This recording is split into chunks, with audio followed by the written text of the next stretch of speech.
Salut les terriens. Salut les terriens. Alors les terriens de ce soir sont Éric Woerth. Bonsoir. Bonsoir. Vous êtes ici ce soir pour rassurer tous ceux qui ne vous voyaient plus depuis quelques mois. Non, vous n'êtes pas mort. Non, vous n'êtes pas en prison. D'ailleurs, c'est la question que tout le monde se pose. Comment ça se fait? Avec nous également ce soir, Bruno Gassio. Bruno, bonsoir. Vous êtes ici ce soir sans promo particulière. Vous n'avez rien à vendre. Ni livre, ni DVD, ni spectacle. Ah ouais. Mais vous savez, Bruno, qu'en venant sans avoir rien à vendre, vous remettez en cause les bases mêmes de la télévision et sans doute les fondements de la société de consommation. Ça m'est arrivé plusieurs fois. C'est un acte révolutionnaire, ouais. Bruno. Ouais. C'est mon genre. Oh. Autre terrien, Harry Habitant. Harry Habitant, bonsoir. Bonsoir. Alors, vous avez fait du cinéma avec Gad Elmaleh dans Coco, avec Michael Youn dans Fatal et Vive la France. Vous avez fait de la télévision avec Arthur sur Comédie et TF1. C'est plus du travail, c'est une bar mitzvah. En P3, après le zapping et Gaspard Proust, nous accueillerons notre invité du samedi 20h. Ce soir, Jean-David Blanc, qui raconte dans son livre 3 jours au Népal son incroyable survie à 3000 mètres d'altitude. Voilà, l'émission s'appelle Salut les terriens et le groupe Les Gréments de Fortune.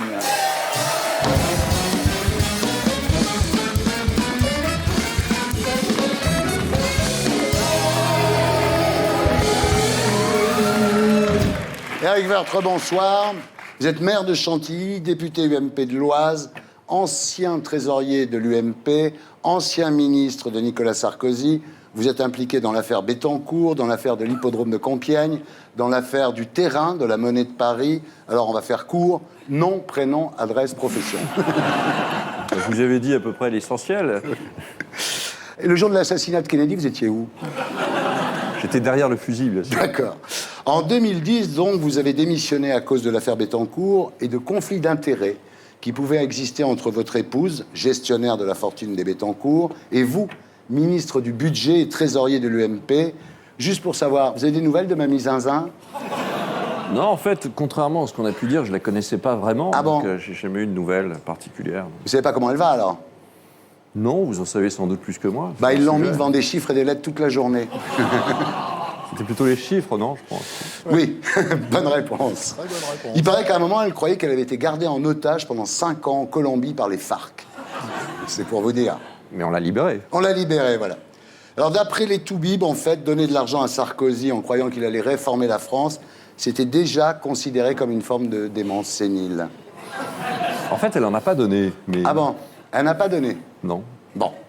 Enfin, d'après d'autres sources médicales, elle croyait que cet argent finançait la campagne de Georges Pompidou. Gentil monsieur.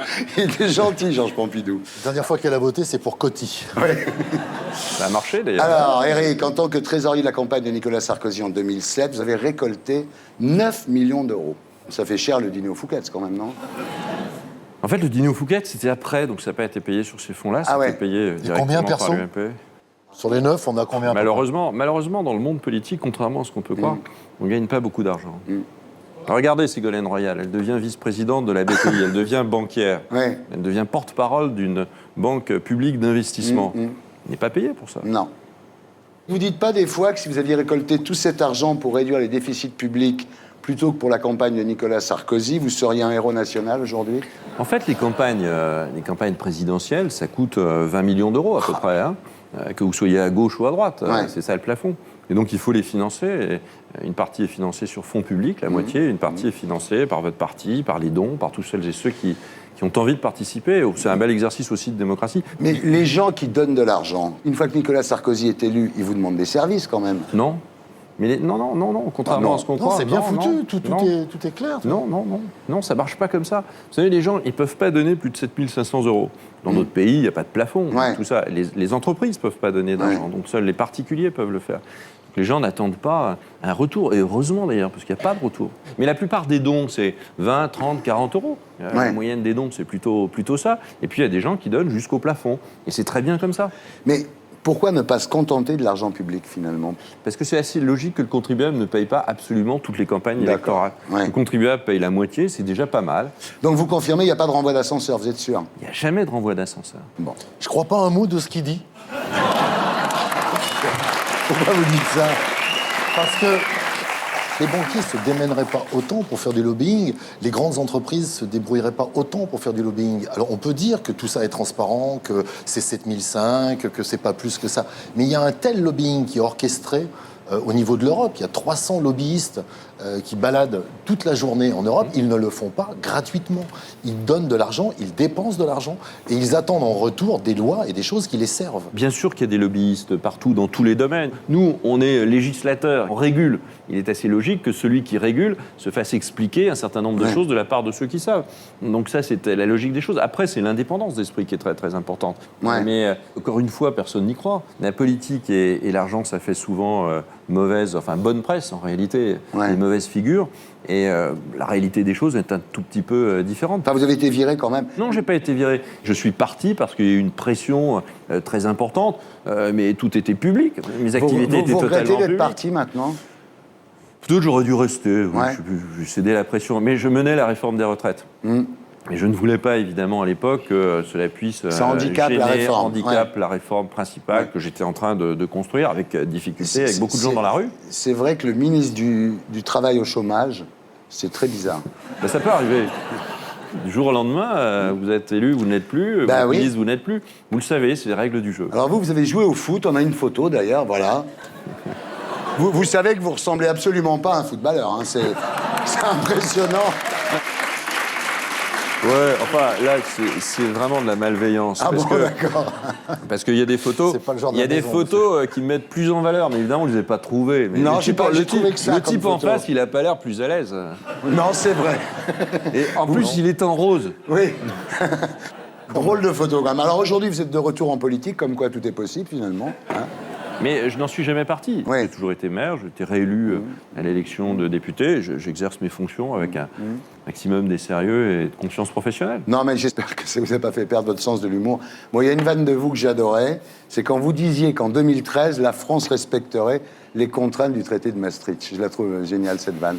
J'ai dit ça quand? Au Jamel Comedy Club. Je C'est une super je vous ai vanne. vu un soir. Ouais. Alors, en fait, vous avez beaucoup de chance parce que personne ne vous a mis sur le dos le financement de la campagne de Nicolas Sarkozy par Kadhafi. Ça a dû vous faire plaisir, ça? C'est un sujet que on peut dire n'importe quoi sur Ouais. n'importe qui, dans n'importe quelles conditions. Ouais. Vous pensez que c'est une invention de Mediapart? Moi, je ne vais pas m'exprimer sur Mediapart parce que j'ai déjà pris beaucoup de coups de la part de cette officine, donc je ne vais pas en prendre Vous de méfiez? nouveau. Oui, d'accord. Officine. C'est quand même un, Je n'ai pas un dit média. ça. Non, je n'ai pas dit ça. Je parle. À Pensez part le une, Figaro, qu'est-ce qu'il y aurait comme média pensez qui une serait pas une pharmacie officine? parce que ça doit être remboursé par la sécurité sociale. Ah, pardon, je n'ai pas compris. Alors, Éric, si Sarkozy se présente en 2017, est-ce que vous seriez prêt à redevenir trésorier de sa campagne ou bien vous vous dites on m'aura pas deux fois? Si Nicolas Sarkozy se représente en 2017, oui, je l'aiderais à être élu. Alors, le 30 mai 1968, vous participiez à la grande manifestation de soutien au général de Gaulle sur les Champs-Élysées. C'est un acte fondateur de votre engagement politique. Vous lui diriez quoi aujourd'hui au môme que vous étiez à l'époque? Je ne sais pas, tu avais raison d'y être, c'était bien, et je n'ai jamais regretté mon engagement. Je ne suis pas d'une famille politique, et j'ai toujours eu envie d'en faire, et j'ai toujours privilégié dans ma carrière, j'aurais pu continuer dans le privé, j'ai toujours consacré à cela. Il vous manque de Gaulle? Je trouve que des voix de ce niveau, de cette hauteur, évidemment, nous manquent, mais il est dans un monde différent. Je ne sais pas comment agirait De Gaulle aujourd'hui avec des chaînes d'infos en continu, avec une transparence, avec des journaux télévisés libres, ce qui n'était pas le cas à l'époque. Peut-être ne le supporterait-il pas. C'est un homme d'une époque et en même temps intemporel. Harry, vous l'aimez bien, Éric Woerth? Oui, moi j'aime beaucoup, j'aime bien. C'est chemiste. Je sens que quelque chose entre Moi, vous est en j'aime train bien. de naître. Non, mais je sais pas, j'aime bien. Il ressemble à mon oncle, j'aime bien. C'est vrai, c'est. J'aime bien, moi. Ton oncle Maurice. Mon oncle Richard, il est très bien, comme ça, voilà, j'ai l'impression d'être... Il n'a pas de cheveux? Oui, comme ça, pareil, c'est pareil. Tonton! Il est jeune. Voilà, nous sommes toujours en compagnie d'Éric Woerth, de Bruno Gassio et d'Harry Habitant. Alors, Bruno Gassio, rebonsoir. Bonsoir Thierry. Vous êtes ex-chef des Guignols, Ouais. directeur de la Fabrique sur Canal+, porte-drapeau de la lutte pour la reconnaissance du vote blanc, membre du collectif Roosevelt 2012, et vous êtes ici ce soir juste pour le plaisir. Oui. Et pour faire un peu chier Eric Woerth. Oh non, on a des échanges sur les banques qui sont... Courtois. mais pas d'accord. Un courtois jusque-là. Si c'est vous qui commencez, on va y aller tout de suite. Hein. Vous êtes ici ce soir, Bruno, sans avoir rien de particulier à vendre. Vous voulez vendre votre bagnole? Vous avez un truc à vendre? Qu'est-ce que j'ai à vendre? Je te Non. conseille de vendre tes pompes parce que ça, c'est pas bon. On a dit non, pas les fringues, pas les mères. Non, mais les pompes, si. Non, pas les pompes. fringues. On a C'est dit un pas les- conseil que je te donne. Non. Vas-y, alors explique pourquoi. Qu'est-ce Mais que je je sais vends pas, tu les as achetés chez Meubles Darnal, tu sais, c'est Parce que je les cire, parce que je m'en Oui, occupe. voilà, ça reste Tu sais que trop je garde... ciré. Non, mais je garde mes pompes, elles sont cirées dessous aussi. Je garde mes pompes voilà, 25 ans. Ah ouais. Sérieux? Ne dis pas, ça se voit. Non, non, Est-ce que jamais vous je voulez dirais ça. vendre, est-ce que vous voulez vendre vos pompes? Non, je veux pas vendre mes pompes. Est-ce que vous voulez vous vendre vous? J'ai un acheteur, là. Et dis donc, vous l'avez vendu votre ballon signé Michael Jordan sur Twitter? Non, je n'arrive pas à le vendre. Ça intéresse personne. C'est cher? C'est extrêmement cher. J'ai la preuve en plus donc, que Michael Jordan le signe, puisque je lui ai fait signer le ballon en Bien direct sûr. quand je l'ai reçu Bien l'année sûr. par ailleurs. Il m'a signé le ballon. Et son staff a essayé de me le piquer après parce que c'est interdit de faire signer par Michael Jordan. Parce que le ballon qui coûte, à l'époque c'était 100 francs, il valait 7000 francs dès qu'il était signé. Et il y a un marché noir des dédicaces Donc de je Michael peux Jordan. le dire à la caméra, Oui, vous avez ouais. un ballon Michael Jordan à vendre? Voilà, faites péter les enchères. Bah allez-y les enfants. Alors, Bruno, vous le trouvez comment Hollande? Décevant comme prévu? Comment dire? J'aimerais qu'il soit de gauche. Ouais. Et il n'est que socialiste. Ouais, Voilà. ouais. C'est son côté Guy Mollet, quoi. Mollet, ouais. Mollet. Œuf mollet, ouais. Alors, Bruno, vous avez été patron des Guignols pendant de longues années. Quel conseil donneriez-vous au gouvernement aujourd'hui? Peut-être de lire un livre de Cynthia Fleury qui s'appelle La fin du courage. Il faut le lire et se dire, quand on est élu, quand on arrive quelque part, on a une situation sur laquelle on arrive, mais il faut avoir le courage de la changer. Et avoir du courage, c'est prendre le risque de ne pas être réélu le coup d'après. Ouais. Ah oui. Ou d'expliquer. Par exemple, là, il y a une chose qui vient de se passer. François Hollande a signé le budget européen et le coupe de 50 milliards. Et M. Hollande dit c'est un bon traité. Il pourrait dire je l'ai signé, mais c'est un mauvais traité. Je l'ai Ouais. signé parce que je ne veux pas faire sauter tout le système. Mais aujourd'hui, je n'ai pas les manettes, je n'ai pas les clés en main parce que la majorité des gouvernements d'Europe sont de droite. Mais ça peut changer. Madame Merkel, dans un an, elle peut sauter. En Italie, la gauche a une chance de gagner. Quand on sera majoritaire, on changera ça. Et en disant ça, il ferait preuve de vérité face aux Français. Et ce courage-là n'est pas forcément populaire. Il faut avoir ce courage. Ouais. Alors, le 4 février dernier, vous avez co-signé une tribune dans le journal Libération intitulée « Démocratie et bancocratie », dans laquelle vous dénoncez le renoncement de François Hollande à obliger les banques à séparer les activités de crédit et les opérations spéculatives. C'était le point numéro 7 de son programme. Beaucoup de gens se sont retrouvés au Bourget. Et au Bourget, il y a eu une sorte de déclic. Et notamment parce qu'il a dit « Mon adversaire ne se présente pas, mon adversaire n'a pas de visage et mon adversaire, c'est la finance ». Ça a plein d'implications, ce qu'il a dit. Notamment une qui est que moi, personnellement, je n'ai pas voté pour les conseils d'administration qui dirigent ces banques. Et pourtant, j'ai l'impression que ces conseils d'administration dirigent plus le pays que les gens pour qui on vote. Oui, ce que vous dites alors, c'est que 99% des activités les plus dangereuses des banques continueront à être couvertes par l'État C'est pas moi qui le dis, en c'est- cas de défaillance. C'est le président de la Société Générale, M. Oudéa, et lui, il avait la banane, il souriait.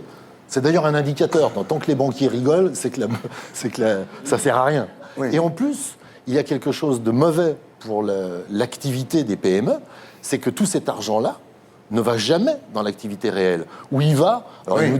les banquiers nous disent, si, il y va, mais il y va à hauteur de 10%. C'est pas assez. Eric, Bon, c'est Ministre une- du budget.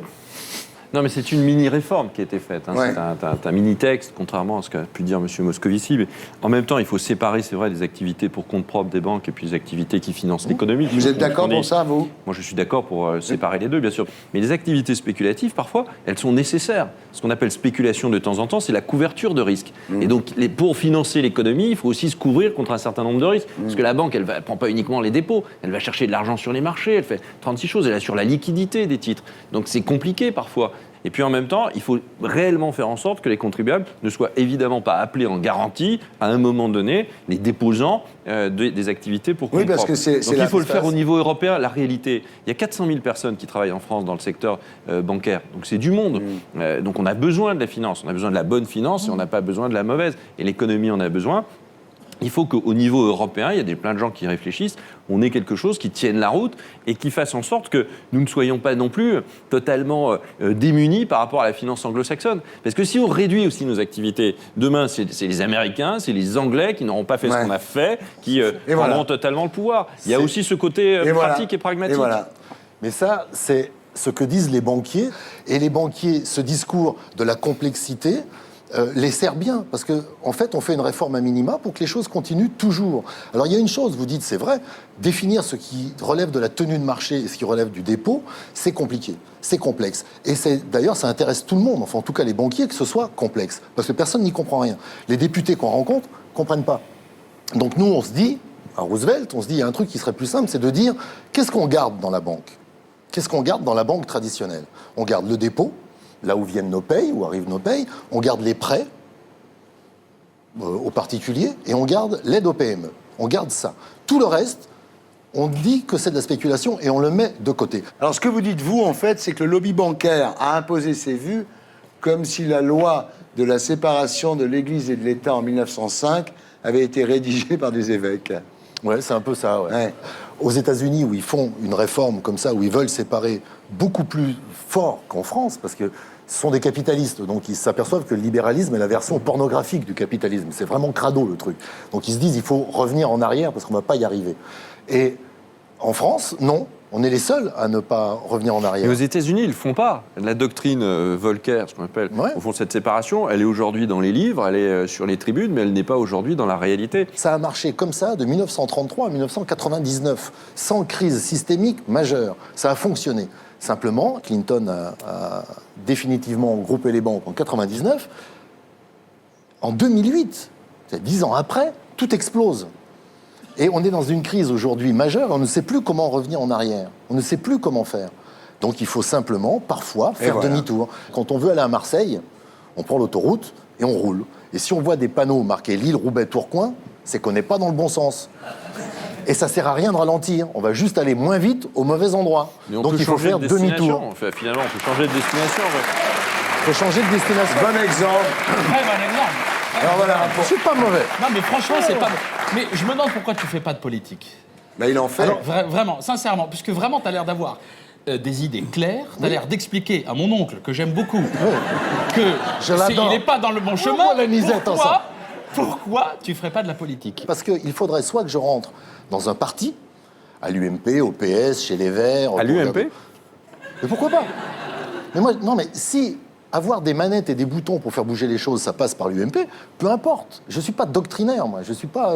c'est pas une doctrine, c'est simplement qu'on peut faire bouger les choses pour l'ensemble, pour le bien public. C'est pour ça que, normalement, vous êtes fait. Sauf que ça change quand vous y êtes. Vous ne le faites pas. Alors justement, la formule de Moscovici dans l'intérêt de la finance a remplacé celle de François Hollande. Mon adversaire, c'est la finance. C'est Moscovici qui l'a dit lui-même, cette réforme est faite dans l'intérêt de la finance. Voilà. Donc c'est la World Company qui a gagné. Mais j'ai l'impression que la World Company gagne toujours tant qu'on la laisse faire. Donc Bruno, à part la Révolution mondiale, vous n'avez pas trop d'actu. Non, je n'ai pas trop Vous avez d'actu. chanté Tous vos fals americanos au réservoir. Ouais. Comme autre actu, vous avez inauguré une boutique de lingerie. Oui. Pour hommes ou pour femmes? Pour femmes. Bonne vanne. Bonne vanne, Bonne Derek vanne, Blanc. attends. Bonne vanne, Derek Blanc. Il est bon ton oncle, hein. Mon fils, il est bien, c'est la Il est famille. bien. Tu vois, C'est la famille. on est des valeurs. Il est bien. 5 sur toi. Alors, dans cette boutique, donc, il y avait ce soir-là Grâce de Capitani, Ouais. Gabriel Lazur, Fiona Gélin. En 88, ça aurait été un super casting. Alors, Harry Habitant, rebonsoir. Bonsoir. Alors, on parlait de François Hollande avec Bruno Gassio. En tant que professionnel de l'humour, vous le trouvez comment, Hollande? C'est-à-dire, il est un peu réservé, il a des vannes, mais il hésite à les balancer. Alors, s'il enlevait tout ce côté un peu politique, je pense vraiment C'est un humoriste. qu'il peut faire 6 mois à l'Olympia, Ouais, c'est un mais mec très sûr et drôle. certain. Très C'est du drôle. visuel. Il fait, voilà, c'est ça, ouais. C'est du visuel. Alors, Harry, on connaît la légende. Hein. Vous étiez chauffeur de taxi pour payer vos cours de théâtre. Vous savez que c'est exactement comme ça que Molière a commencé. Donc. Sérieux? Sérieux. Alors, à l'époque, donc, vous avez 19 ans et vous faites écouter vos sketchs enregistrés sur radiocassette à vos passagers en leur faisant croire que c'est Rire et Chanson. Ouais, complètement. Ouais. Je m'étais à fond et genre, j'essayais d'écouter un peu s'il rigolait. Genre, c'est fou, il est drôle, hein, celui-là. Et des fois, il me dit, vous pouvez baisser, c'est trop fort, parce que le son était pourri. Ouais. Et des fois, ça riait. Des fois, ça Ouais, des riait. fois, Et puis, ça à l'époque, riait. c'était en francs. Il me donnait 5 francs. Et puis, un soir, à Sarcelles, vous décidez de vous autoproduire et ça marche. Ouais. Eddie Marouanier est là. Qu'est-ce qu'il vous dit? Il me dit, vous valez 1 milliard. Et il t'a signé. Lui, il était impresario de Marlène Dietrich, de Dario Moreno, de Jacques Brel, de tout ça. Mais voilà, il avait 80 ans. Et quand il m'a signé, on a fait le théâtre Trévise. Et il est mort 6 mois après. Voilà.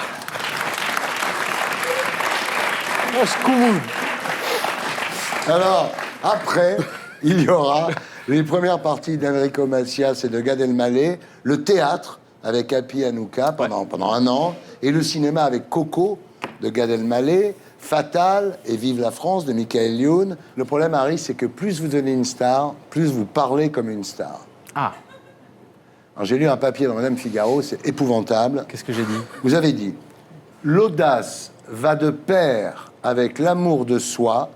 Lorsque l'on réussit quelque chose, on s'aime davantage. » Vous l'avez piqué à Miss France, celle-là, ou quoi? Jamais de ma vie, j'ai dit ça. C'est vrai, c'est dans le journal. Non, mais je sais même pas ce que ça veut dire. Jamais, c'est pas possible. J'ai pas pu dire une chose pareille. Ah, il y en a d'autres, hein. Fais voir, c'est quoi? Ouais. Je ne suis pas nostalgique, je me concentre sur le présent. Aujourd'hui, le cinéma et la scène sont essentiels. Putain, on dirait du Bruel en promo sous l'Exomile, là. Sérieux, j'ai dit ça? Ouais. Alors là, on voit que vous êtes vraiment devenu une star. C'est quand on vous voit au Parc des Princes avec Cécile de Minibus. Ah oui, alors c'est formidable, ça, n'importe quoi. Voilà, C'est ouais. fou, hein. Le Parc des Princes avec Cécile de Minibus, c'est un rêve qui se réalise, Harry? Mais pas du tout. Je suis au Parc des Princes, Ouais. elle est assise à côté de moi, Ah on ouais. déconne, on parle, on rigole, Ouais. et les photos, et puis voilà, je me dis, ah bon, ben voilà. Donc, Et il y a un match? il y avait un match, oui, évidemment, oui, on n'est pas au Parc des Princes sans le match. Oui. On est au Parc des Princes. Bonne vanne, deliver. Faut arrêter la politique. Ah, il faut arrêter la politique. On change de Il faut faire place du parce que- stand-up, Eric. Il est très drôle, Eric. Oui, dites-moi, il y a une 3e photo. Alors là, qu'est-ce qu'il y a sous la couverture? Mais il n'y a rien du tout. Elle a l'air très... Non mais regarde le mec à côté à qui ta gauche, regarde. donc à droite de En fait, l'écran. il se dit...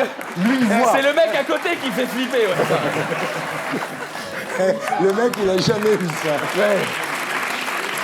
Voilà. Donc, si vous voulez voir Harry Habitant, il est en tournée dans toute la France avec son one-man show qui s'appelle À la folie. À la folie. Et voilà, on passe maintenant à l'actualité de la semaine avec l'édito de Blacko. Et c'est Christine Kelly, membre du CSA et créatrice de la fondation Cas d'urgence, que nous retrouverons sur ce plateau après le magnéto. Tu es prête, Mélanie? Oui, Tu as pas peur? si, un petit peu. Ne t'inquiète pas, ça va bien se passer. On y va.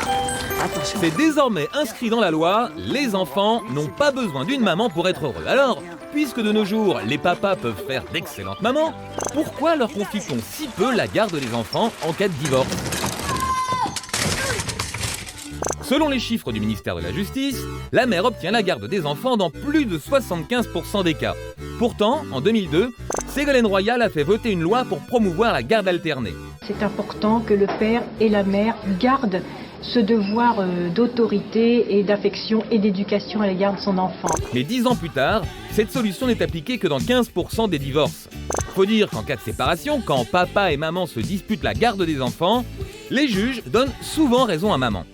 Comme si les magistrats avaient conservé une vision de la famille à l'ancienne. Papa travaille dur pour gagner des sous, du coup il rentre tard le soir et passe peu de temps avec ses enfants. Et raconte-moi, c'était comment l'école aujourd'hui?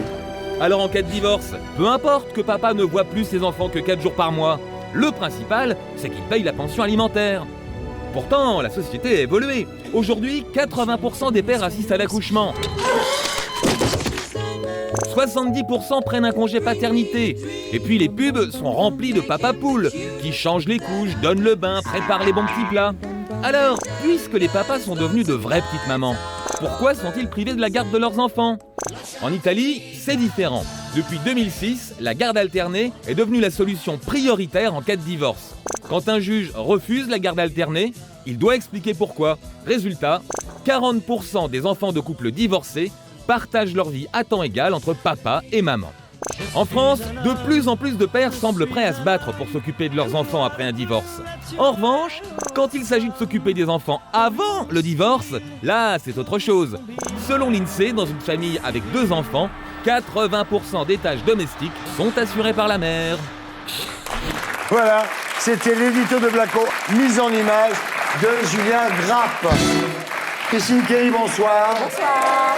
Vous êtes membre du CSA, créatrice de la fondation Cas d'urgence, et vous publiez en mars, chez Léo Cher, Le scandale du silence, consacré au sort des familles monoparentales. Bienvenue parmi nous. Merci. Est-ce que le CSA... Est-ce que le CSA accepte ça? Parce que monsieur fume en plateau, quand même. Alors, c'est une Je cigarette... je fume pas. C'est une cigarette électronique, c'est ça? La cigarette est interdite, effectivement, à la télévision. C'est interdit de fumer. Mais je viens d'être saisie pour qu'on puisse me demander... d'interdire les cigarettes électroniques aussi à la télévision. Il faudra me pencher dessus. Et c'est bon ou pas, déjà? Pour le moment, c'est pas interdit. Donc, je ne sais pas. Pour l'instant, il y a peut-être un vide juridique. Il faut que je regarde. Faut que je regarde. Non, vous pouvez y aller. Exceptionnellement, Bruno. J'ai l'autorisation du CSA, je ne veux pas me gêner. Je ferme les yeux, mais je vais regarder. Fermez les yeux pour voir. Oh. C'est super joli. C'est magnifique. Vous allez au Parc des Princes, c'est ça?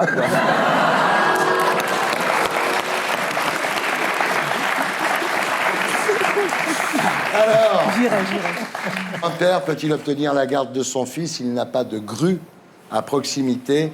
C'était la question de la semaine. Lors d'un divorce, la mère garde les enfants dans 75% des cas et 84% quand il s'agit de couples non mariés. Dans ce cas, le père a droit à un droit de visite classique, c'est-à-dire un week-end sur 2, les vacances scolaires. Mais aujourd'hui, les pères ont changé. Ils veulent la garde alternée, c'est-à-dire une semaine sur 2. Et c'est vrai, comme dit Blacko, si 2 mecs peuvent élever un enfant, pourquoi un père ne pourrait pas l'être à mi-temps? C'est toute la question. Mais alors, si 2 pères... Oui, mais alors après, c'est ça. Si 2 pères ont un enfant, il faudra installer des grues dans toute la France. Voilà. Parce que là, il y en a bien un qui va rester en reste. Et oui, c'est ça. C'est dommage, parce qu'il faut regarder vraiment si le papa peut vraiment élever l'enfant ou pas. Souvent, on ne se pose pas la question. Et c'est un peu scandaleux de ne pas se poser la question. Le père, dans bien des cas, peut-être pas toujours, mais bien des cas, il peut élever seul son enfant. Donc il faut y penser. Les nouveaux pères, enfin un peu les papas poules d'aujourd'hui, quoi. Oui, tout à fait. Mais il n'y a pas de pension alimentaire quand il y a garde alternée. Si? Dis-nous. Mais moi, j'ai fait 2 fois. J'ai 2 séparations. Oui. Le dernier, on s'est séparés, il avait 1 an et demi. Donc j'ai élevé un enfant en bas âge. Donc vous avez fait la garde alternée, Bruno? Tout de suite, ouais. Ça s'est bien passé? Ça s'est très bien passé. 1 an ça se et passe demi, encore très c'est bien. jeune quand même. Moi, je pense que... Oui, mais c'est jeune, mais moins d'1 an, il faut la laisser à la mère, vraiment. Non, Là, il je parle suis comme pas les juges d'accord. des affaires familiales. Bah oui, mais Forcément. Je suis juge des affaires familiales aussi. Je me disais aussi. Enfin, moi, je sais pas, dans ma culture, en tout cas, évidemment, c'est la maman. Mais c'est dans ta culture. Parce qu'il se trouve que les hommes ne demandent pas la garde, parce que bien contents. Bien content de que quoi? la mère s'occupe des gosses. Oui, il y a aussi des mères temps-là, qui sont... Attends, Bruno, il y a aussi des mamans qui sont contentes, quand il y a la garde alternée, de redevenir célibataire 1 semaine sur 2. Mais oui, mais peux te évidemment, dire, parce bien qu'à un moment sûr. donné, le divorce va devenir un luxe pour cette femme. Au fond, le Alors, Eric droit, Woerth. non, mais le droit pourrait changer. C'est vrai, il y a eu des propositions de loi. Enfin, tout ça, c'est des sujets compliqués parce que ça prend en compte des cas individuels. Donc, c'est difficile de dire globalement, alors qu'il y a autant de cas individuels que. Bon. Mais au moins, essayons de raisonner. Ce serait que la garde alternée soit la règle et que l'exception, sur des cas de figure, parce que le père n'est pas, parce que la mère, parce qu'ils sont très très éloignés, qu'on va va pas faire voyager des enfants dans tous les sens pendant... Bon, il y a plein de raisons qui font que ça ne pourrait ne pas l'être, mais que la règle soit la garde alternée, parce que cet enfant, il était fait à deux, parce que l'amour s'est partagé sur cet enfant. Alors, pour le moment, il y a 15% de garde alternée, mais c'est une tendance, il y en a de plus en plus tous les ans. Bruno, une question, vous avez beaucoup milité pour le mariage pour tous. En cas de divorce entre deux hommes, qui garde l'enfant? Le papa ou la maman? Alors, il faudrait être dans l'intimité de ces couples pour savoir celui qui est plus actif ou passif le plus souvent, tout ça, pour savoir. Alors, on en arrive au problème, évidemment, les pédopsies. Ils disent qu'en cas de garde alternée, il y a un manque de figure d'attachement à la mère, manque de repères stables, voilà. En même temps, dans quel cas il n'y a pas de manque? Je veux dire, aucun cas n'est vraiment 100% Mais les pédopsies ne sont pas parfait. d'accord quand même. Oui, mais les pédopsies ne sont pas d'accord non plus lorsqu'un enfant est dans un couple qui se déchire. Les pédopsies ne sont pas d'accord non plus lorsqu'il est qu'avec la maman. Les pédopsies ne sont pas d'accord quand ils sont qu'avec le papa. Dans quel cas un pédopsie, il est d'accord? D'accord. Mais c'est pas le pédopsychiatre qu'il faut interroger, c'est le JAF. C'est le juge aux affaires familiales, parce que c'est quand même lui qui décide. Et ce juge aux affaires familiales, il est aussi peut-être papa ou il est maman, et il a sauf cette que expérience. Le juge des affaires familiales, il a 15 cas à régler tous les matins, il n'en peut plus, il est surchargé. Mais oui, mais c'est lui qui décide de l'avenir d'un enfant. Ouais. C'est quand même lui. Il le sait. Je pense qu'il mesure la gravité de sa tâche. Mais j'ai rencontré plusieurs cas où des couples sont d'accord, le père et la mère sont d'accord pour la garde alternée, et le juge aux affaires familiales n'accorde pas la garde alternée. Donc c'est vrai qu'il y a un vrai effort à faire à ce niveau-là, au niveau de la justice. Vous savez ce qu'il faut promouvoir en premier? C'est le divorce. Pourquoi? Pour l'enfant dont les parents ont eu un problème et qui décident de ne plus vivre ensemble, ça peut être un plus. Mais Parce que l'enfant voit, les familles se recomposent, l'enfant voit un couple d'un côté, mais il sait que de l'autre côté, il y a le papa et la maman, chacun a une façon de vivre. Pour prendre mon cas, puisque c'est que des cas personnels, mes enfants à moi, mes deux garçons, font la cuisine, font le ménage, font la vaisselle. À quel âge? Ils ont 12 et 16. Ils ont commencé très jeunes parce qu'ils voient papa le faire. Papa fait la cuisine, papa fait le ménage quand ils sont là. Et donc, ils font ce qu'ils voient. Et je pense que quand ils seront mariés, ils ne reproduiront pas l'éternel cliché qui est 80% des gonzesses qui font le ménage. Et pendant que papa... Moi, je suis tout à fait d'accord. Complètement. Dieu sait si je suis macho, mais je suis d'accord. Plus démago que ce que je viens de dire pour me faire applaudir, il n'y a pas. Il n'y a pas. C'est pas possible. Ah non. Divorce dans les couples, séparation des activités bancaires, vous êtes pour le partage. Oui. Troisième bonne vanne. Derek Burt, mesdames, messieurs. Alors, là, il y a un autre truc quand même qui se profile à l'horizon, c'est le masculinisme, qui est une espèce d'antiféminisme très violent, avec un retour de la suprématie masculine. Parce que des mecs qui montent sur des grues en France, mais au Québec, en Angleterre, il y a des mecs qui montent sur des ponts. Ça, c'est pas un truc nouveau. Nous, on croit que c'est nouveau. C'est pas nouveau. Et donc, ces mecs-là sont des masculinistes. Mais moi, je pense qu'il faut demander l'avis aux femmes. Parce que je pense que les femmes veulent des hommes. Ah! Elles veulent des hommes. Elles veulent pas des mecs qui font le ménage. Elles veulent pas des mecs qui font la vaisselle. T'as pas beaucoup Elles d'applaudissements. veulent des hommes. Non, mais je pense qu'une femme, elle veut un homme complet, qui s'occupe des enfants, qui s'occupe de sa femme, qui fasse la cuisine de temps en temps et qui lui fasse l'amour comme il faut. C'est ce que veut une femme. Qui lui fasse l'amour. Wow. C'est extraordinaire. Alors là, Donne du rhum à ton homme. Alors, ces mecs-là, donc les masculinistes, eux, ils voudraient que la loi prenne en compte le syndrome d'aliénation parentale. Alors, qu'est-ce que c'est le SAP? C'est quand les mères disent aux enfants « ton père est un con ». Ah oui, une fois qu'il y a eu un divorce, la mère, elle dit aux enfants « ce connard, il est parti avec une autre, c'est une ordure, machin, tout ». Bon. avec l'accent en plus. Voilà, avec l'accent. J'arrête. Ce qu'ils voudraient, les masculinistes, c'est que les hommes disent ta mère est une conne, c'est une salope. C'est ça qu'ils veulent. Bonne réponse, bonne réponse. Non, mais ça, dans tous les cas, c'est pas bien. Je le dis dans mon livre, Le scandale du silence, que je dis qu'il y a les papas poules et il y a les papas coqs, ceux qui partent et qui abandonnent, entre guillemets, leur famille. Mais il y a aussi la femme qui empêche au père de voir l'enfant, ou bien qui, justement, dégrade l'image du père pour l'enfant. Le problème, c'est qu'un enfant au milieu, il n'a pas demandé à être là. Et je pense que pour l'enfant, il ne faut pas dégrader, effectivement, l'image du père. Il faut toujours garder, en famille monoparentale, le contact avec le père, et sans dégrader son image. Il sort quand votre bouquin alors? En mars? Oui, en mars. Oui, évidemment. Eric, un mot pour conclure. Non, mais derrière tout ça, il y a beaucoup de drames humains, il y a beaucoup de souffrances, on le voit bien. Et donc là, tout doit reposer sur l'intelligence et le consensus. Donc la garde alternée devrait devenir la norme. Il me semble, une situation difficile et compliquée, mais il me semble que ce serait Au cas par cas, parce qu'il y a la norme, sauf si, il faut bien qu'il y ait une norme, sauf si. Bon, il y a un père, une mère, 50%, sauf si. C'est bon ce truc-là, non? Oui. C'est comme une chicha portative, quoi. Pour l'instant, c'est moins dangereux, évidemment, que le tabac. Il n'y a pas de goudron, il n'y a pas d'arsenic et toutes les saloperies qu'il y a dans le tabac.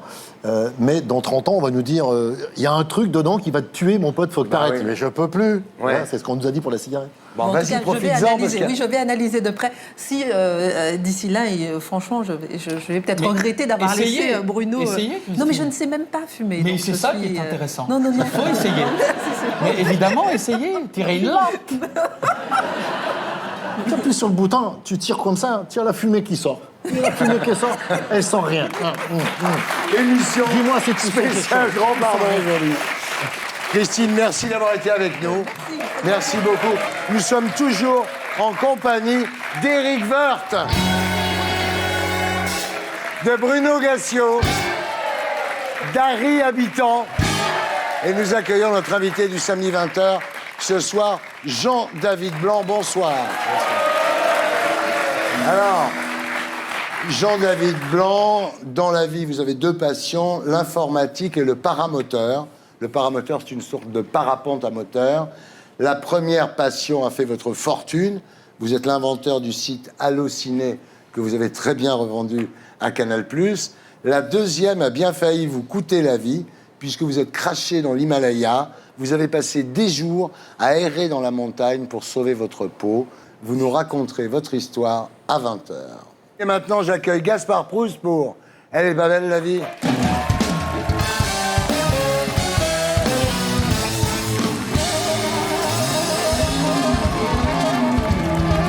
Bonsoir.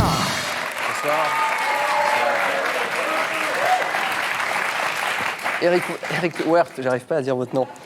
Eric Woerth, c'est un jour l'histoire verra en vous cet homme courageux et visionnaire. Surtout si on découvre que vous avez vendu l'hippodrome de Chantilly à Spanghero. Politique, gauche. Alors ils ont nommé Ségolène Royal comme porte-parole à la tête de la banque d'investissement. C'est quand même la déchéance, quoi. Vouloir l'Assemblée nationale et finir comme attaché de presse du Sofinco public. Elle aurait plus de pouvoir comme PDG du club de philatélie du 19e arrondissement ou gérante d'un Coxy Market à Pontoise. Alors bon, elle se vante de le faire à titre gracieux. Sacrée Ségolène, hein. Stagiaire et contente de l'être. Toujours gauche. Taubira qui dit que la prison forme la délinquance. Elle est au courant que lorsqu'on y rentre, on a déjà quelques bases. Bravo.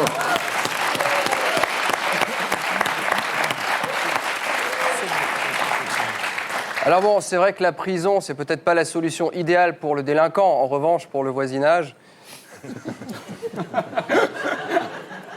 Sinon, il y a Duflo qui persiste dans la réquisition des biens. Alors l'idée est simple, hein. En gros, tout bien qu'on possède et qui n'est pas utilisé devrait profiter à quelqu'un. S'il fallait réquisitionner toutes les choses vides de ce pays, dire ma copine n'est pas pleine tout le temps, quoi.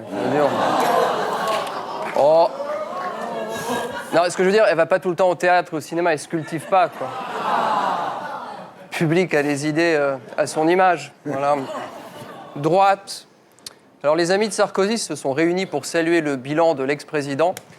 Alors quand on soutient le bilan d'un type qui a perdu la présidentielle, les législatives, les européennes, les municipales et les régionales, on est au moins sûr d'une chose, ce sont de vrais amis.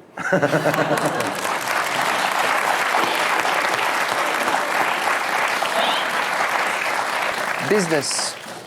Maurice Taylor, patron de Titan, alors soit il jette l'éponge sur la reprise de Goodyear. À Amiens, il envoie une lettre cinglante à Arnaud Montebourg. Alors là, on voit sa tronche. Alors, je lis ce qu'il dit, parce que c'est assez intéressant. Les salariés français touchent des salaires élevés, mais ne travaillent que 3 heures. Ils ont 1 heure pour leur pause et leur déjeuner, discutent pendant 3 heures et travaillent 3 heures. Et à côté de la plaque, Maurice... Quand on vit en pleine Cambrousse picarde, on n'a clairement pas la matière suffisante pour soutenir 3 heures de conversation. Voir Amiens et mourir, tu sais, Ce qui est toujours mieux que l'inverse, mourir et voir Amiens. Oui. À propos, j'ai vu que PSA a fait une perte de 5 milliards d'euros. À Aulnay, on n'arrive peut-être pas à faire des voitures à l'allemande, mais on arrive à faire des pertes à l'américaine. Non, mais 5 milliards d'euros, ils ont osé faire autant de voitures, quoi. C'est pas de la viennoiserie. Enfin bon, c'est comme vous voyez. Amour. Jean-François Copé veut reconstruire une relation affective avec les Français. Non, ça c'est au rayon humour, pardon, je suis trompé de... Plomberie. Oscar Pistorius.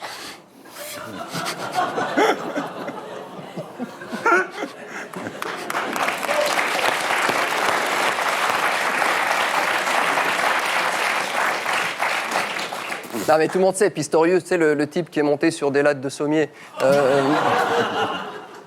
Pistorius, moi la première fois que je l'ai vu courir, on dirait un nain qui fait du trampoline. Tu sais, en tout cas, quand je vois à quoi ça mène un handicapé qui a de l'argent, moi j'arrête de donner au Téléthon, quoi. Je plaisante, j'ai jamais donné. Alors, non, enfin, moi je trouve l'affaire assez intéressante. C'est vrai qu'elle en dit long sur les mœurs d'un pays assez méconnu, l'Afrique du Sud. Hein. Parce que Pistorius a raconté à la barre qu'il a cru que c'était une intrusion de domicile. Ça, c'est tout le charme de l'Afrique du Sud, quoi.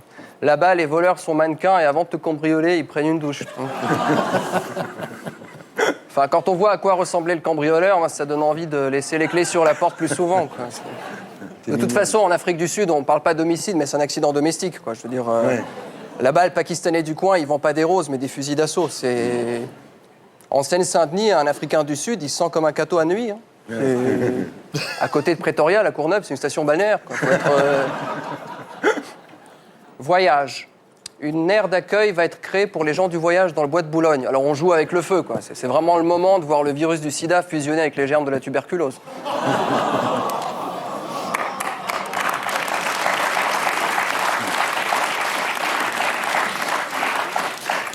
Humanisme toujours. La SNCF lance le TGV low cost. Alors ça va s'appeler Ouigo. Alors déjà une certitude, l'agence de pub aussi est low cost. Dire quitte à faire de l'anglais phonétique, vu la fiabilité légendaire de la SNCF, autant ne pas faire de publicité mensongère, quoi. We go, maybe. Alors le low cost touche aussi le secteur du tourisme, surtout dans les régions africaines un peu tendues. Alors c'est cette nouvelle forme de voyage lancée par des agences comme Otages sans frontières, Voyage et Kidnapping. Alors c'est des voyages tellement low cost que ce sont les seuls où on paye l'aller et l'État se charge du retour. Au fond, une prise d'otage, c'est quoi ? C'est le dépaysement de rencontres en terre inconnue sans un présentateur pénible, quoi.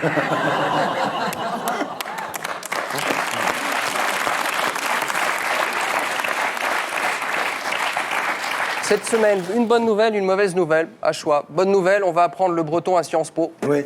Ouais, chouette. C'est vrai que pour lutter contre la mondialisation, rien de tel qu'ouvrir un master en galette. Hein ? Mauvaise nouvelle de la semaine, les morpions sont en voie d'extinction. C'est vraiment dommage. C'était une occasion si sympathique d'offrir à sa compagne un animal domestique à peu de frais. Alors, pas belle la vie ? C'était Gaspard Proust, que vous retrouverez ici la semaine prochaine. Et d'ici là, sur canalplus.fr. Vous pouvez suivre l'actu de l'émission et réagir sur Twitter via le compte Les Terriens et le hashtag SLT. On passe maintenant à notre invité du samedi 20.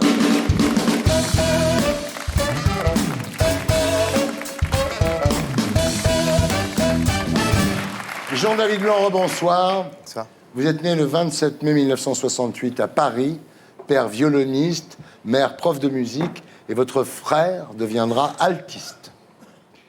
Vos parents vous mettent devant un piano dès l'âge de 2 ans, mais à 10 ans, vous troquez le clavier du piano pour celui de l'ordinateur.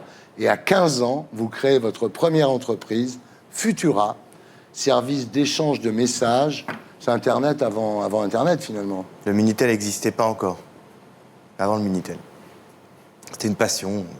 On était une bande de copains entre 13 et 15 ans à pianoter sur des ordinateurs toute la journée. C'était comme si on jouait aux jeux vidéo avant l'heure. Ouais. C'était pas des jeux, c'était des programmes. Alors, 10 ans plus tard, vous créez Allociné, que vous revendrez à Canal+. Votre fortune est faite. Ensuite, vous investissez, vous devenez un business angel. Et vous investissez dans Mythique, ce qui n'est pas une mauvaise idée non plus. Avant que ça soit une bonne idée, c'était pas forcément une bonne idée. Ouais.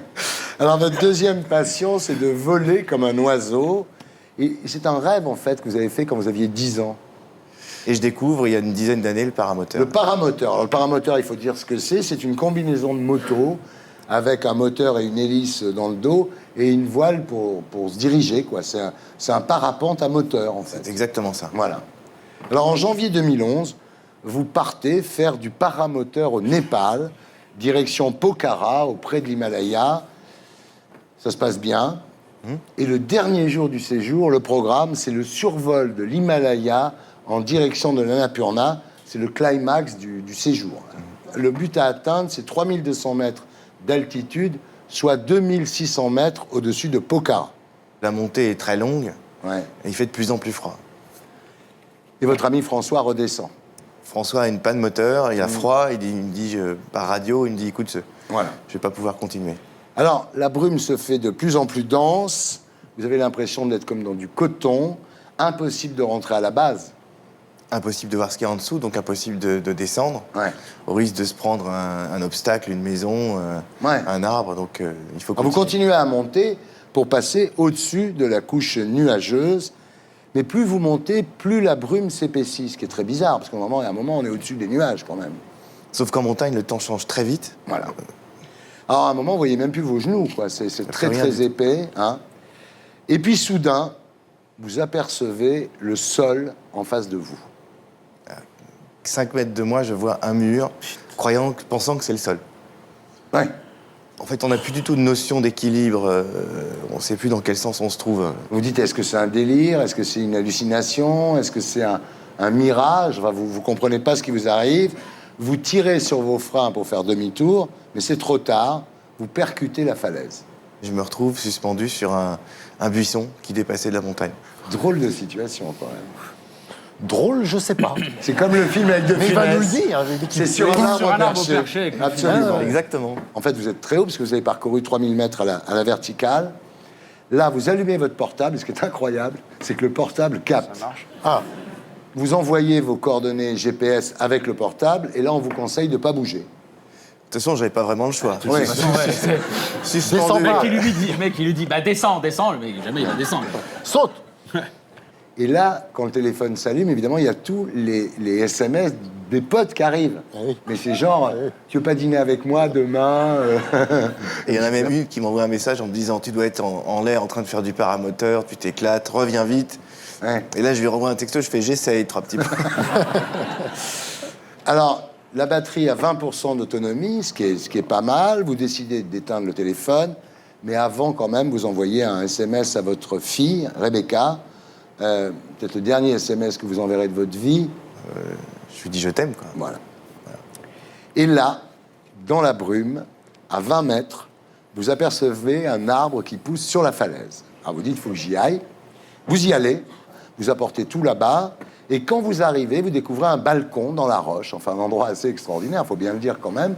Et là, vous n'avez plus qu'à attendre les secours. Vous n'avez pas grand-chose à manger, vous avez une mini tablette de chocolat. 3 vieux carrés de chocolat qui traînaient, je me dis je vais les conserver précieusement au cas où cette histoire dure plus longtemps que prévu. Alors on vous informe par radio qu'il est impossible d'envoyer un hélicoptère, mais que vous serez secouru dans les 24 heures. Alors, vous faites du feu, alors c'est très étonnant, parce que vous essayez au début de faire du feu, un peu comme les hommes préhistoriques, avec 2 bouts de bois, en faisant une étincelle et tout. Ça marche pas. En revanche, quand vous prenez de l'essence, que vous mettez l'essence sur le bois et que vous faites une étincelle avec les fils de la batterie, du moteur, du paramoteur, là, ça marche. Là, le feu prend, et je me retrouve avec du feu. Et là, je peux dire que c'est une fierté incroyable d'avoir réussi à faire du feu sans feu. Ah ouais, t'étais content. Tu voulais rester là-bas, d'ailleurs. Oui, là, je suis bien, en fait. Voilà, je me sens fort. Il n'y a pas de quoi être fier. Il n'y a qu'un seul arbre, il le crame. Franchement. Alors, la première nuit, il fait très, très, très froid. Vous avez les mâchoires qui claquent, vous êtes agité de soubresauts jusqu'à perdre conscience. Je vais faire moins 10, moins 15. On est quand même à 3000 mètres dans l'Himalaya, en plein hiver, à tout vent. Il fait super. J'avais pas de thermomètre, mais je peux vous dire qu'il faisait très très froid. Puis à un moment donné, je pense que je me... Vous laissez aller. Je me laisse aller, je tombe dans les pommes. Alors le lendemain, donc le deuxième jour, vous réveillez à 5 heures. Magnifique spectacle. Ah, c'est étonnant. Étonnant. Une mer de nuit, un peu comme quand on est dans un avion et qu'on regarde par le hublot. Sauf que là, en plus des nuages, il y avait des pics de montagne en face qui dépassaient. C'était absolument incroyable. Alors ça, c'est à 5 heures. À 6 heures, la radio vous annonce que les secours arriveront à 8h30. Donc c'est dans 2h30. À 7 heures, vous découvrez que votre radio est morte et que votre portable n'a plus que 4% d'autonomie, alors qu'il avait 20%.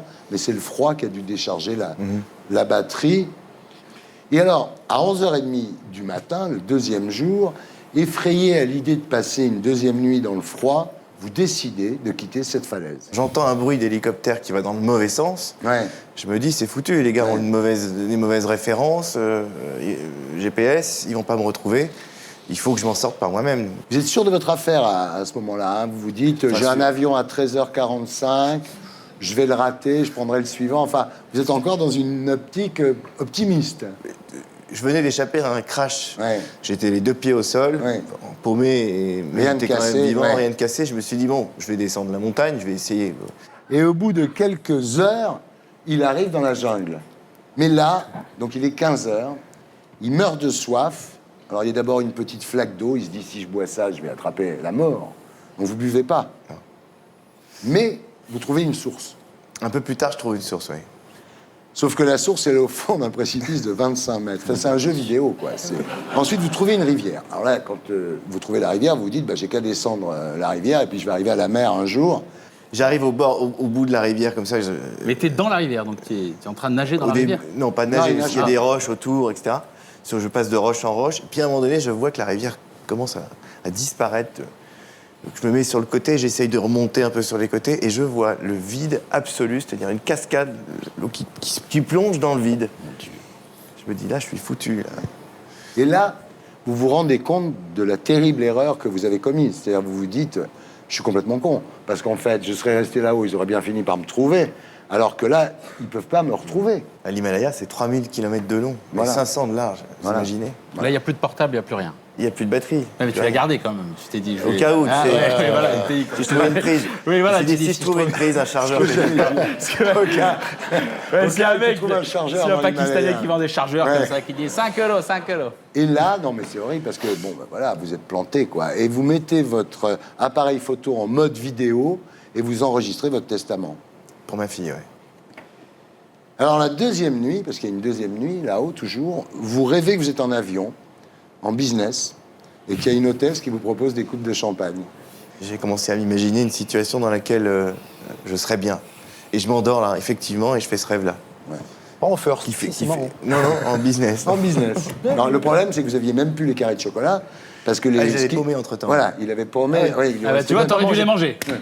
Ben voilà. Donc, il faut prendre ce qui est à prendre. Alors, au réveil, vous découvrez un champ à une quinzaine de kilomètres. Ce qu'il faut comprendre, c'est que on est très très seul quand on est complètement paumé au milieu de la nature. On voit que des montagnes, des arbres, des roches. Ouais.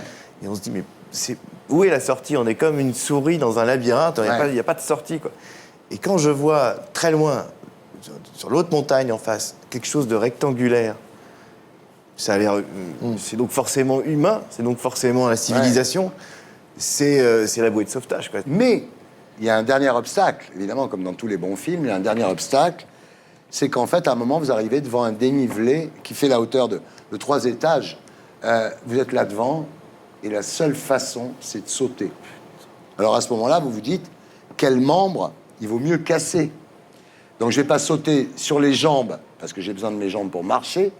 Je ne vais pas sauter sur le bras droit, parce que je suis droitier, j'ai besoin de mon bras droit. Donc vous décidez de sauter sur le bras gauche. En fait, au moment de sauter, je me retourne, j'attrape le mur avec les mains comme ça, comme un chat, quoi. Et puis évidemment, ça tient pas longtemps. Et je tombe, je me mets en boule, et par miracle, je me prends une branche aussi sur la tête, et par miracle, je me casse rien. Voilà. Donc j'arrive sur le sol sonné quand même. Vous aviez le casque, hein, quand même. J'avais le casque sur la tête, que j'ai pas toujours quitté. Quand même. Ouais. Et là, vous repartez. Alors, sa devise, c'est « J'y vais sans m'arrêter jamais ». Et vous finirez par remarquer sur le sol des excréments d'animaux, de vaches. Et puis, un petit peu plus tard, vous voyez des Népalais. Voilà, vous êtes sauvés à ce moment-là, évidemment. Ils sont Tu gentils. leur dis, c'est vous qui avez chié ici, là? Alors, quand vous arrivez à Pokhara par hélico, vous découvrez en fait que les secours sont arrivés sur le lieu du crash 2 heures après votre départ. Et ils ont récupéré tout mon matériel. Voilà. Les Népalais ont été absolument géniaux. Ils ont envoyé l'armée, 200 soldats sont partis à ma recherche. Et ils ont trouvé mon matériel, ils ont essayé de me retrouver, mais impossible. Alors, Jean-David, votre aventure, vous en avez fait un livre qui s'appelle 3 jours au Népal, publié chez Robert Laffont. Vous en ferez bientôt un film, non? Il y a des projets dans ce sens-là. Oui. Donc vous allez faire la une d'Allociné, finalement. Peut-être. Voilà, la boucle sera bouclée. Peut-être. Vous en tirez quoi comme morale de cette histoire, sur le plan personnel? Pendant ces 3 jours, j'ai pas pensé une seule seconde aux conséquences de tout ça. La seule chose auquel j'étais attaché, c'est qu'est-ce que je fais pour m'en sortir. Mon obsession, c'était d'avancer, de continuer à faire un pas, de descendre. Ouais. Donc si j'en tire une leçon, c'est que d'une manière générale, dans l'épreuve, il faut continuer à avancer. Ouais. C'est le triomphe de la volonté, quoi. Ouais. De jamais s'arrêter. Extraordinaire. C'est génial, non? Bah bravo. Voilà, c'était Salut les Terriens, votre talk du samedi avec Eric Woerth, député UMP de l'Oise, Bruno Gassio, directeur de la Fabrique à Canal+, Harry Habitant, Vive la France au cinéma, et toujours en tournée avec son one-man show à la folie. Christine Kelly du CSA, qui t'a autorisé à filmer sur le plateau. J'espère qu'on ouvrira le débat. Jean-David Blanc, pour 3 jours au Népal, chez Robert Laffont. Merci de votre témoignage. Merci à tous ceux qui m'ont aidé à faire cette émission. Je vous laisse avec Made in Groland. Et pour les abonnés, à 20h55, Les Infidèles, avec Jean Dujardin et Gilles Lelouch. Rendez-vous ici la semaine prochaine. Et d'ici là, sur canalplus.fr, avec le top des vannes, l'édito de Blacko, l'édito des Gréments et Gaspard Proust. Salut les terriens!